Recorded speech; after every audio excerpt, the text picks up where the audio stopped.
Okay. Rick, can you hear me? Yes. Oh, that's great. And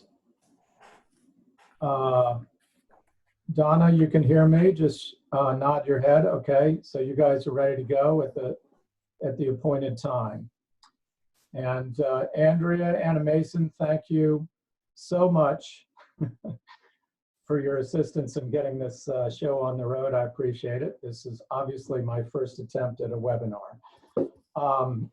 Margaret, I see that you're here as well. Margaret Collins is on the line, and I want to thank her for, in many ways, making today's Indeavor conversation possible.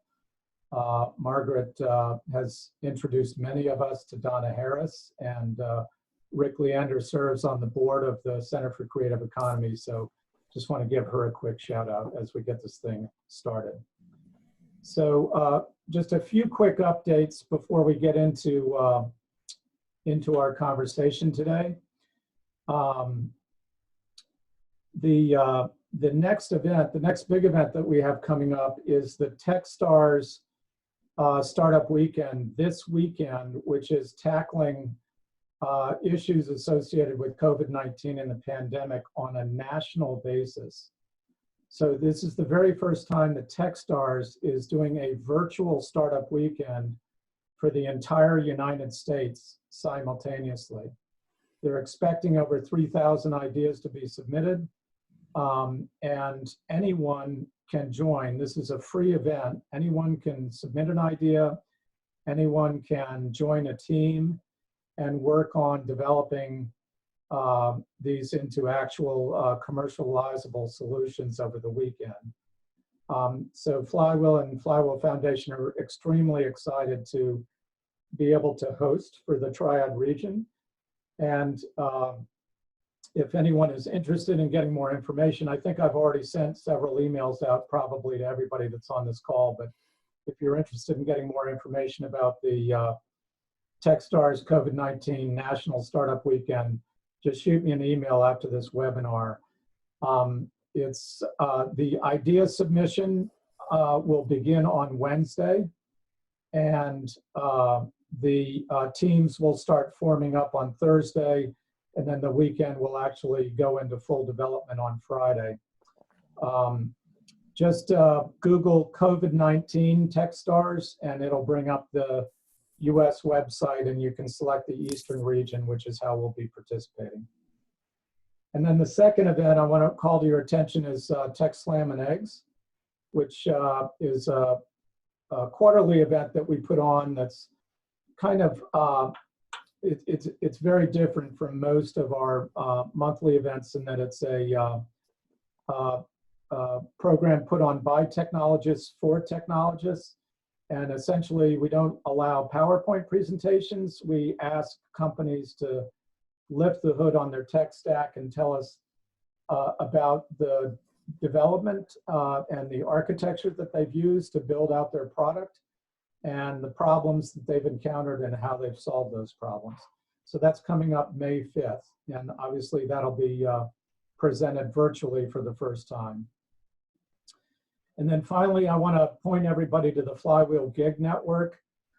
This is a hyper-local place to post gigs and respond to gigs. So for students, entrepreneurs, and freelancers that are looking for project work, and for companies that have available project work that they can apply locally with all the talent that we have locally in the region, this is a great way to exchange and post gigs and also look for project opportunities as a service provider.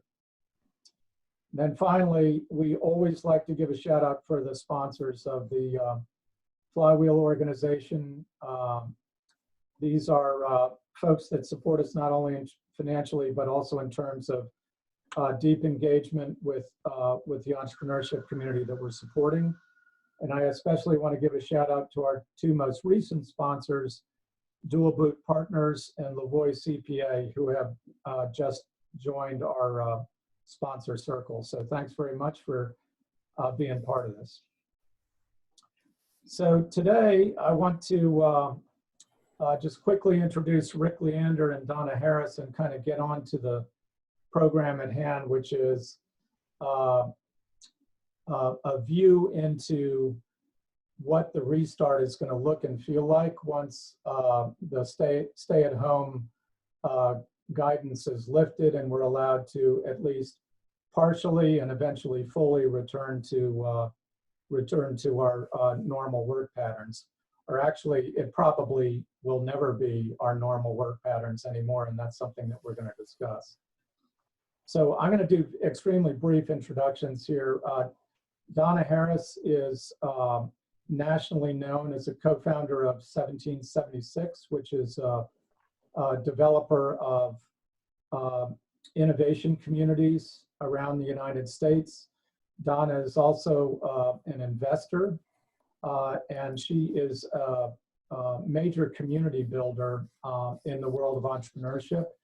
She currently has an initiative called Builders and Backers, which is being actively pursued here in the Triad as one of the first cohort regions that can avail itself of her program. And Donna, if you wish, you can give us some more comments on that as we get into the program.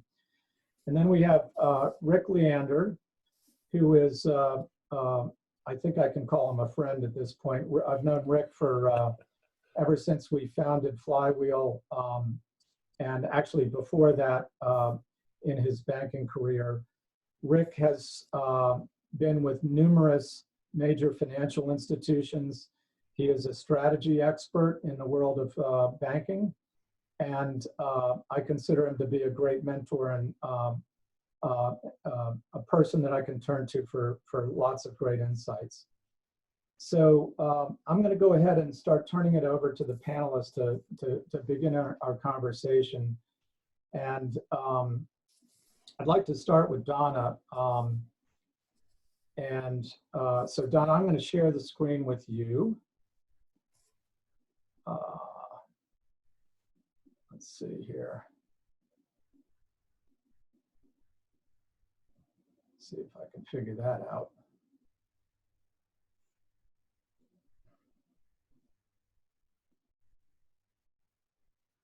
Oh boy.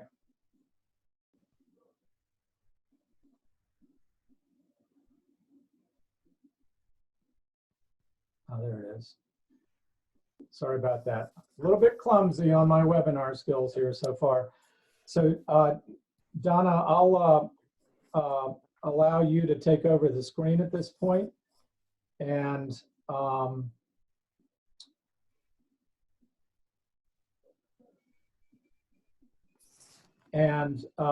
ask you to kind of begin the conversation with how you think this situation might compare to previous major disruptions in the economy, a la the Great Recession, or even earlier, the Great Depression. So what are your thoughts on kind of how this disruption compares to what we've experienced previously?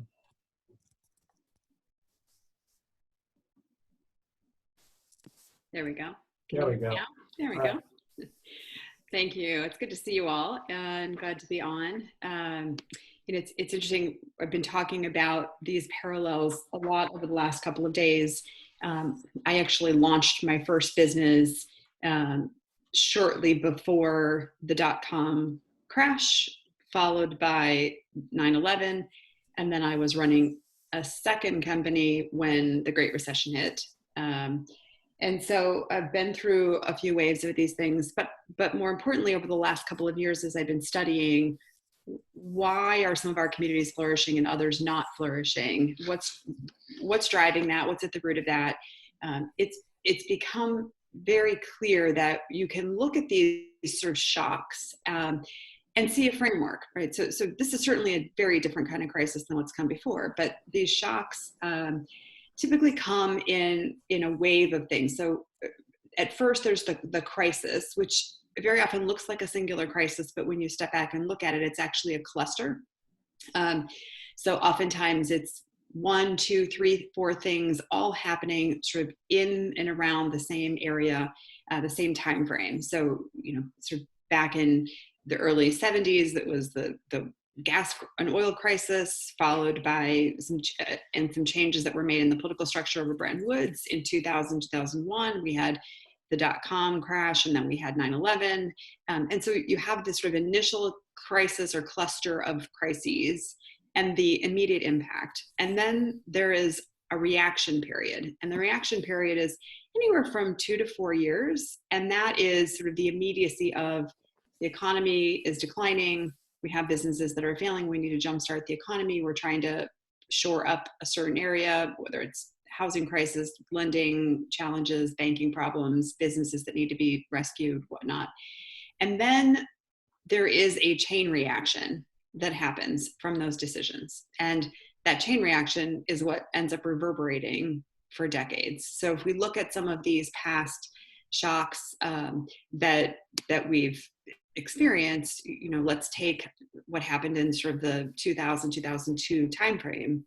We had a pretty strong period of growth going into that, and then that ended a long period of growth. And so the overwhelming sort of motivation of political and business leaders was to stimulate growth. And so you had some significant changes that were made at this point. That's actually when China was admitted to the World Trade Organization. And you can see how that has reverberated in the following decades, even through till today. And so when we think about what's going on right now, it's a fascinating time that this crisis is hitting. It is certainly a healthcare crisis, but the economic crisis is hitting at a moment in time when technology is enabling us to do exactly what we're doing. We have people who are homeschooling where we didn't think we could homeschool before. We're doing telemedicine where healthcare providers weren't previously equipped to do telemedicine. So it has forced us to adapt to technologies and business models and new ways of thinking that might have taken years, if not a decade or more, to really find their way throughout society. What's going alongside that is sort of this idea of the problems that we're facing aren't necessarily being solved by the institutions around us. We're sort of seeing chaos and argument and confusing instructions and wrong instructions and infrastructure that's not there. And what you're seeing are pockets of entrepreneurial behavior and thinking, not just